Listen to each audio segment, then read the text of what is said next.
Au moment où je vous parle, nous sommes en pleine période de déconfinement. Et comme vous le savez, malgré les restrictions allégées, il reste tout de même des interdictions, comme celle de voyager en dehors de l'Europe cet été. Et ça fait le plus grand malheur d'une de mes amies. En effet, elle devait partir dans un parc national aux États-Unis pour suivre le mode de vie d'Amérindien. Je lui ai dit, mais pas de problème, je sais ce que tu cherches, quelque chose d'authentique et d'insolite. Et ça, c'est possible aujourd'hui en France avec Partage ton coin. Oui, parce que Partage ton coin, c'est un projet axé sur le tourisme rural et provincial qui a pour but de mettre en relation, via une plateforme d'échange, des touristes et des locaux français du milieu rural.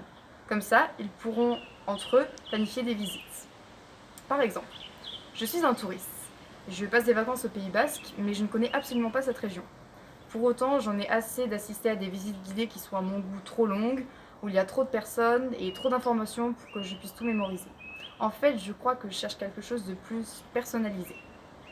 Donc, je me rends sur le site web de Partage ton coin, je regarde les visites qui sont proposées autour de moi et je vois qu'il y a une personne qui propose une visite de son village natal avec plein d'anecdotes. Donc j'aime beaucoup ce genre de choses, donc je réserve cette visite pour pas cher. Maintenant, un autre exemple. Cette fois-ci, je suis un local. En fait, j'ai toujours vécu dans le Béarn et je trouve qu'il y a plein d'endroits vraiment sympathiques, voire fantastiques. Et pourtant, quand il y a des touristes qui passent à côté, ils ne semblent même pas les voir. Je trouve ça vraiment dommage. Donc, je me rends sur le site web de Partage ton coin et je dépose une annonce où je propose ma visite. Donc finalement, Partage ton coin, c'est un peu un facilitateur d'échange entre les personnes urbaines et les personnes rurales pour qu'on puisse tous, au mieux et à notre manière, profiter du patrimoine français de manière humaine et authentique.